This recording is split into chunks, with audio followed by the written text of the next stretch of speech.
Bismillahirrahmanirrahim. Assalamualaikum warahmatullahi wabarakatuh.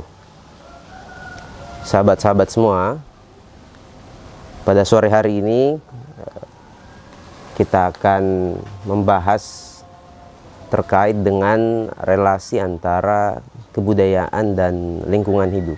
Sama-sama kita ketahui, bangsa kita, Indonesia ini adalah sebuah bangsa yang memiliki kekayaan sumber daya kebudayaan yang sangat luar biasa.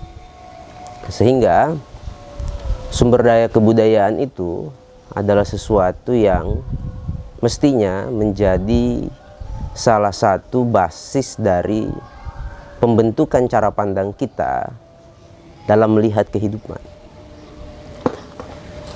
Hal yang penting diketahui, sebagai bangsa maritim yang hidup dalam sebuah situasi lingkungan hidup yang sangat kompleks seperti Indonesia, sejak era lalu bangsa kita adalah bangsa yang dikenal memiliki kebudayaan. Nah, apa yang disebut kebudayaan itu adalah sesuatu yang tumbuh dari kesadaran yang mendalam, yang berakar pada dua hal. Yang pertama, kebudayaan itu sebenarnya berakar dari kemampuan sebuah masyarakat di dalam menggali khazanah pengetahuan yang berasal dari intuisi, dari hati nurani.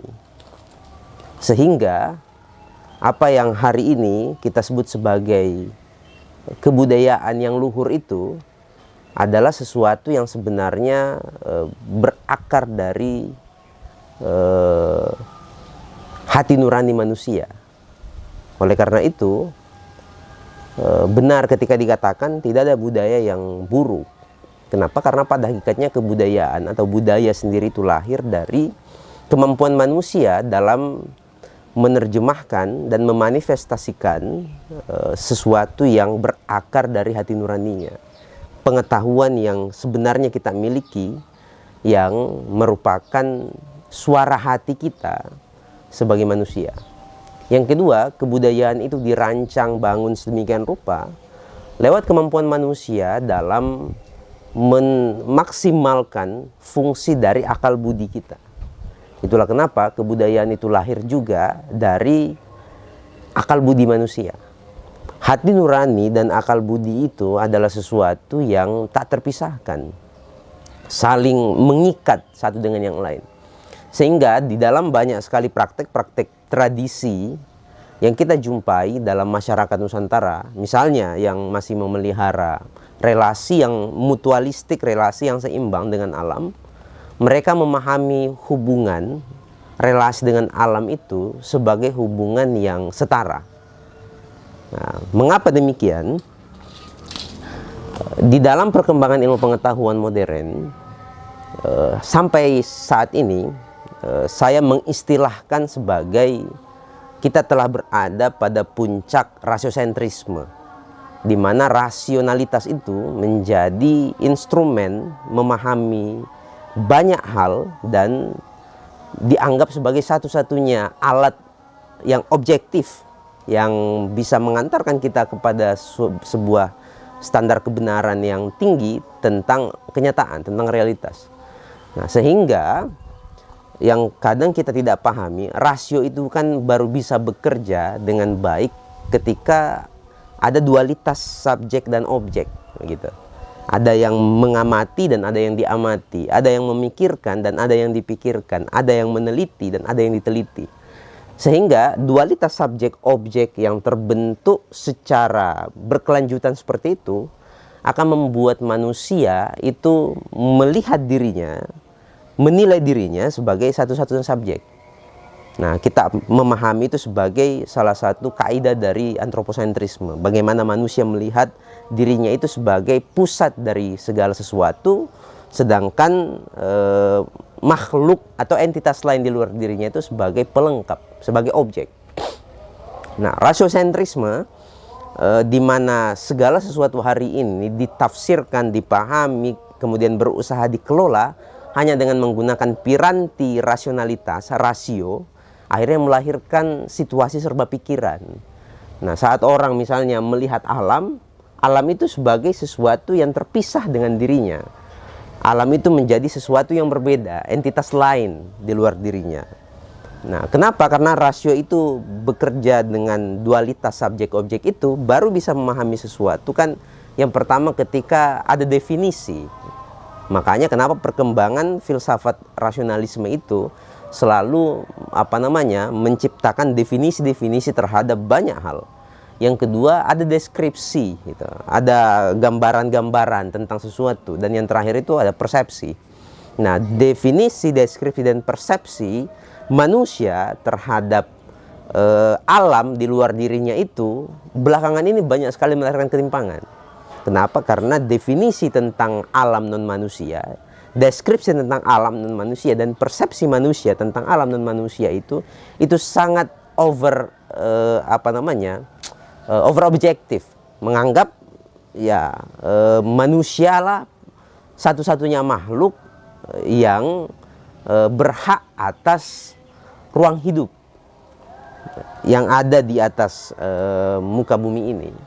Nah, berbeda misalnya dengan konstruk kebudayaan atau warisan ilmu pengetahuan yang dibangun dari tradisi, misalnya yang menjadikan nurani, intuisi atau irfan yang dalam tradisi kita di banyak sekali kebudayaan lokal yang berkembang, mereka ketika ingin memahami sesuatu masih banyak yang menggunakan rasa. Ya, kalau sekarang saya misalnya sekarang menyebutnya sebagai nalar rasa. Bagaimana rasa itu ketika ingin menjembatani dirinya memahami sesuatu, tidak menempatkan sesuatu di luar dirinya itu sebagai objek. Sehingga yang terjadi bukan objektifikasi. Memahami sesuatu tidak semata-mata dengan nalar objektifikasi lewat observasi, tetapi bagaimana memahami sesuatu itu dengan membangun relasi yang setara. Saya menyebutnya sebagai interkonektivitas atau intersubjektivitas. Segala sesuatu di luar diri manusia itu adalah subjek yang sebenarnya punya peran yang setara dengan manusia. Mengapa? Karena yang kadang tidak mampu kita jangkau lewat piranti rasionalitas saat kita berusaha untuk memahami mengapa ada banyak sekali ritual-ritual dalam tradisi lokal yang berkaitan dengan membangun keseimbangan hidup dengan alam. Nah, misalnya dalam perspektif teologi yang berkembang, teologi rasional yang berkembang belakangan, akhirnya melihat banyak sekali praktek-praktek ritual, ritus-ritus tradisi yang berkaitan dengan alam itu dilihatnya dengan menggunakan kacamata yang sangat puritanistik gitu. Sehingga melihatnya sebagai praktek-praktek kemusyrikan, praktek-praktek penyembahan terhadap alam, penyembahan terhadap entitas atau sesuatu selain Tuhan. Padahal yang tidak mampu dipahami oleh cara berpikir yang rasiosentris, serba pikiran itu, serba rasional itu, bahwa ada sesuatu, ada dimensi di dalam kehidupan kita ini yang memang seringkali tidak bisa diterjemahkan, tidak bisa diinterpretasikan menggunakan rasionalitas itu. Dia harus dialami sebagai sesuatu, sebuah hubungan mutualistik, sebuah relasi yang setara, merasakan kehadiran kita sebagai makhluk yang akhirnya terhubung dengan makhluk-makhluk atau kemakhlukan-kemakhlukan yang lain.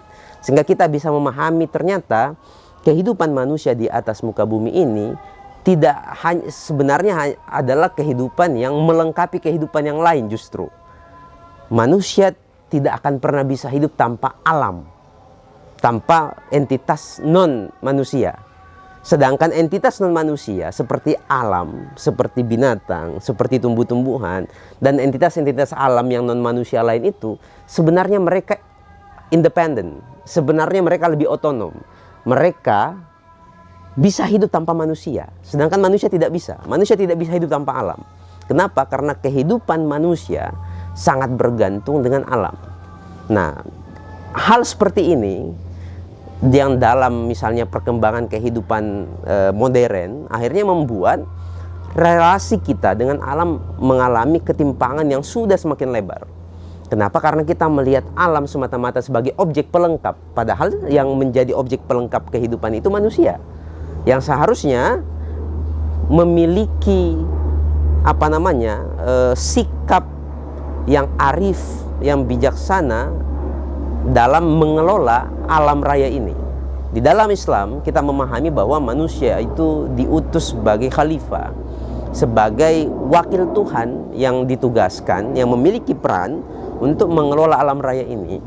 Tetapi ketika manusia akhirnya telah kehilangan relasi yang intim, relasi yang subtil, yang mutualistik dengan alam, tidak lagi merasakan kehadiran alam itu dalam relasi yang setara sebagai sama-sama makhluk Tuhan, atau dalam bahasa agama kita sebut sebagai ukhuwah makhlukiyah, sebagai persaudaraan kemakhlukan yang membuat kita merasa intim, merasa dekat dengan alam, sehingga kita berusaha semaksimal mungkin untuk menjaganya, karena sebenarnya kehidupan kita manusia dan kehidupan anak cucu kita sebagai umat manusia sangat ditentukan oleh keberlanjutan dan kelestarian alam. Nah, akhirnya kita akan mewariskan satu bencana ekologi, satu bencana lingkungan yang akan membuat kita menciptakan kiamat kita sebagai umat manusia. Mengapa? Karena semakin kesini kita semakin melihat bagaimana ketidakseimbangan kosmologi, ketidakseimbangan alam, kerusakan lingkungan di mana-mana itu yang kita rasakan dampaknya sekarang, itu menyebabkan terjadinya perubahan iklim. Dan siklus iklim yang akan kita hadapi ketika tidak misalnya disadari sebagai bagian dari perbuatan tangan kita sendiri sebagai manusia, itu akan membuat kita semakin membinasakan diri kita sendiri.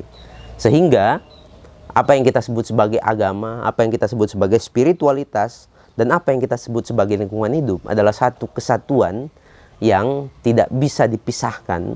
Kenapa? Karena semua ajaran-ajaran yang dirisalahkan kepada manusia melalui perantaraan para nabi dan rasul, bagi saya pribadi bermuarakan pada dua hal. Yang pertama, menghidupkan hati nurani manusia. Bagaimana hati nurani manusia itu bisa hidup kembali, disinari oleh cahaya ilahi, nur, supaya hati nurani itu bisa kembali kepada fitrahnya dan terhubung dengan kemakhlukan yang lain. Yang kedua, bagaimana semua ajaran yang kita sebut agama atau apapun itu dapat mencerahkan akal budi kita, sehingga tercerahkannya akal budi itu dapat membuat kita semakin memahami hakikat dasar dari penciptaan kita, dan kita semakin memahami bahwa ternyata relasi yang selama ini kita bangun dengan entitas lain, makhluk-makhluk lain selain diri kita sebagai manusia, sudah semakin timpang, dan akhirnya membuat kita semakin jauh dari fitrah kemanusiaan kita sekaligus fitrah kemakhlukan kita. Itu yang dapat saya sampaikan. Sampai jumpa di kesempatan berikutnya.